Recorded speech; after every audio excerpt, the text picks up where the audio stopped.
Waffles Mcgrawl reporting in from the front lines of the war of waffles. Today we have a small victory. News bulletin from the Federal News Network. Newsnetwork.com. Federalnewsnetwork.com. Federalnewsnetwork.com. And Labor Department employees will greet 2024 with less telework. Those stories and more in today's Federal Newscast.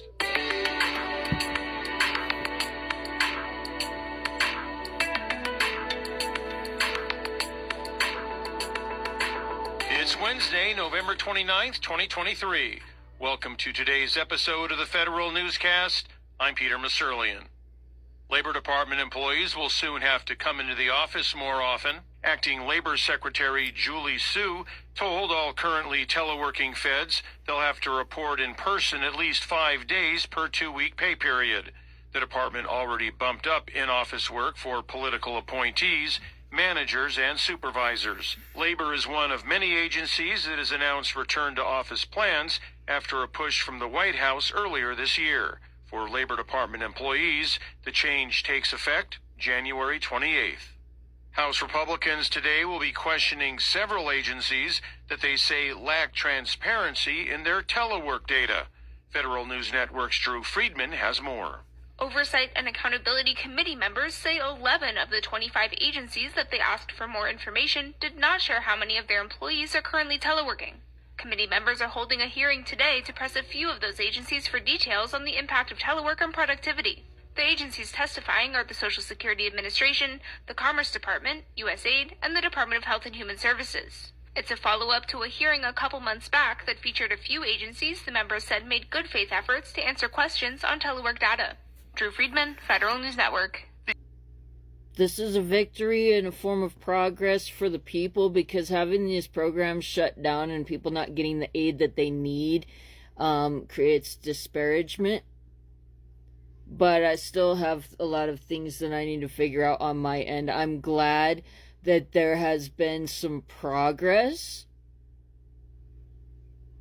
and that I'm not like standing on a megaphone right now rallying an army of women, because that's about where I was fixing to go. I mean, so, there's a lot of people that have been affected by what's been going on, not only in Colorado, but other states with the public agencies and not being able to receive various forms of aid. I did some research on the unemployment and all that, and these people that made these laws that went through all this to give us civil liberties and rights and the ability to, survive against the grain here with what's been done in the history of this country, fought hard for those freedoms. And, even unemployment service stuff, people got shot for that.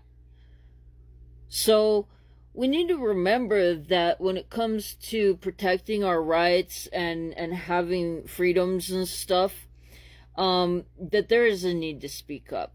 There's a lot of things where significant harm has been done because employees knew situation was going on, but didn't bring it up to appropriate agencies. Other than that, though, if you're not happy with how the world is and the things that are going on,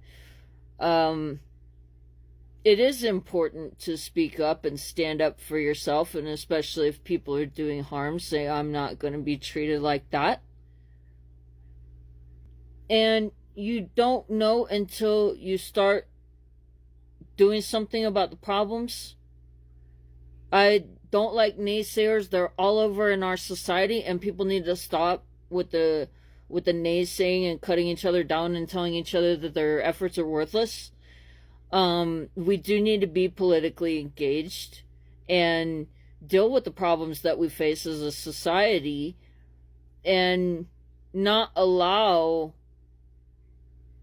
whatever to just take place, And if you look at all the things that have happened in the past with people fighting for their freedom and everything, don't forget the reality of where we are in this world as human beings, and where we are in the time spectrum of things. It is personal responsibility to speak up against injustice. We have this life to live, and it will expire at some point. And so have some self-respect. A lot of what I'm seeing with these people that think that they just need to take everything from others and do harm, is not good for society as a whole. And with us being in a recession and all, if we want to economically recover, doing things like pulling women out of the workforce and stuff and preventing us from working, I really would just, where I'm at with things is I would love to just go and try to legally pass a bill to get women on disability.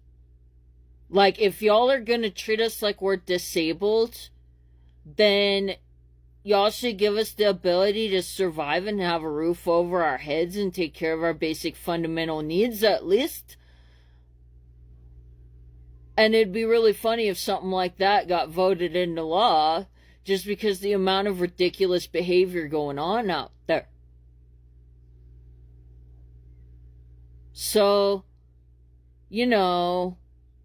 there's that. That's where I'm coming from. Sheesh. I don't know. This is a small thing, though. I'm glad they're calling the people back to Colorado, like to all the departments of labor, because there has been some national scale issues going on. And looking at addressing the irresponsibility that has been taking place through these departments.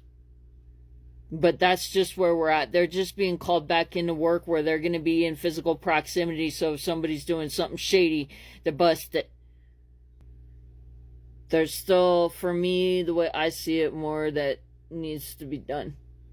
But I'm just so grateful to see progress, especially progress coming from the federal government on rectifying these departments, because these departments are here to help protect our civil liberties, and I'm learning that. So with that, I'm gonna wrap it up. I was just excited about this, so I had to say something, because I'm glad that all the screaming into the void, somebody finally